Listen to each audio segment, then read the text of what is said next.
Over the past 15 years, plenty of automakers, among them Ford and Honda, have shown concept cars that marry state-of-the-art racing technology with motorcycle-inspired styling, but none of those concepts ever made it into production. Then along comes the KTM X Bow, pronounced crossbow. It not only looks futuristic, but it's actually on sale in Europe. Produced in Austria by motorcycle maker KTM, the X Bow is a lightweight two-seat sports car that's aimed at the hardcore enthusiast. KTM initiated the project in 2005 with the goal of diversifying its business because sport bike sales in Europe started declining. The prototype was displayed at the Geneva Auto Show in March 2007, with the first delivery to a customer about 18 months later.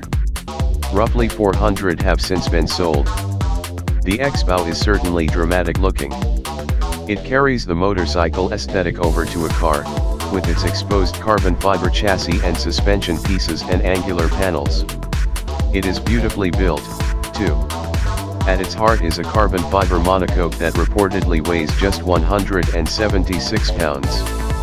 This tub incorporates a bolt-on carbon fiber crash box at the front, and in back there's an aluminum subframe that carries the suspension and powertrain. The suspension is relatively conventional. The only curiosity is that the all-around control arms have pushrod actuation at the front end. Adjustable shocks are optional on the basic street model and standard on the Club Sport. The brakes are from Brembo, with 4 piston calipers up front. The 17-inch front and 18-inch rear wheels come with a standard 5-bolt pattern, but a racing-style, single center lug is available. Several different tires are offered including snows. But our tester sat on optional Toyo Prox R888R compound rubber. The mid-mounted engine is VW/Audi's familiar 2.0-liter, turbocharged 4-cylinder, used in cars such as the GTI and the Audi TT. Here, it makes 237 horsepower and 229 pound-feet of torque and drives through a slick-shifting, 6-speed manual transmission. There's no anti-lock braking, traction control, or stability system, but a limited slip differential is an option on the street and standard on the Club Sport. That stripped-down mentality is apparent in the X Bow's cabin. The thin wind deflector is all that protects the occupants from the airstream, so full-face helmets are a must. The seating position is fixed and very low, and the car is so compact that it feels as if you're wearing it. Even so, all staffers who drove the X Bow, from 6'5" technical director Dave Vanderwerp to the more vertically challenged, found it easy to achieve a comfortable driving position, thanks to a movable pedal assembly and a steering column that's adjustable for rake and reach, a rarity in the track toy class. The street model we drove was fitted with a few additional features, adjustable shocks, carbon fiber fenders, and a removable steering wheel with an interlock that makes it impossible to drive off without the wheel firmly fixed in place. There's no conventional instrument panel or switches. Instead, there's a little pod between the seats that houses a digital display, while the steering wheel has buttons for various functions such as turn signals, high beams, and the horn. In road mode, the digital screen shows a bar graph for revs and displays speed, time, external temperature, and trip-related info. A sub-menu brings up gas mileage and range, while race mode adds lap timing. This is just as well because there's not much space if you want to bring your own stopwatch. KTM offers some soft bags for the X Bow, but only a masochist would take this car on a long road trip. It does have a heater, though. On road and track, the X Bow delivers on the promise of offering motorcycle-style thrills, and then some. Its directness and immediacy make even the best of conventional sports cars seem dolt-like.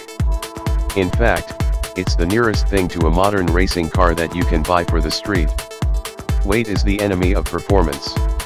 At 1,816 pounds, the X Bow is furiously fighting that adversary, with all the accompanying benefits in grip, acceleration, braking, and control feel.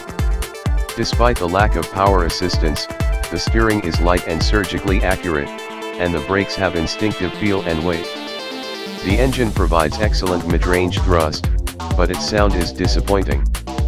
The acceleration isn't, though, with a 0 to 60 mph time of 3.6 seconds, 0.3 second faster than a Porsche 911 Carrera S. The body shape, which generates a claimed 426 pounds of downforce at 124 miles per hour, isn't so good for top-end speed. The X Bow's acceleration dramatically slows at speeds much above 100 miles per hour, and it runs out of steam at 143 miles per hour. On the street, the X Bow turns in with ferocity, yet the ride is pliant. Ground clearance is an issue if there are speed bumps in your neighborhood, however. It's a totally visceral, point-and-go driving experience, the sensations heightened by the air whipping viciously over the skimpy wind deflector and visually active front suspension. On a track, the X Bow is the business.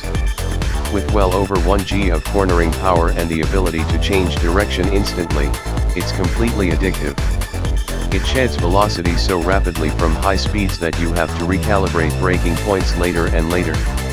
Even in the slower stuff, where there's not so much aerodynamically generated grip, the X Bow is wonderful, with creamy, progressive responses from the chassis and the steering. But it's not for the clumsy because everything happens so much quicker and in a more narrowly defined envelope than with a normal street car. The tail will slide under power or with a heavy mid-corner lift off the throttle. The driver's reaction has to be as quick as the car's. The X Bow is probably the best handling car we've driven in some time. Perhaps ever. Of course, there are compromises, including the base price of $78,000, without taxes, in KTM's native Austria. Yet the level of performance and the sheer tactility of the car, plus its exotic construction, would make it seem like a reasonable deal in our eyes if one could buy it in the States. KTM is investigating the possibility of bringing the X Bow to the US, but the company would probably have to import it in pieces, as a kit customers would assemble, to get around legal hurdles. We can certainly see KTM selling a few, especially in sunshine states with good road courses.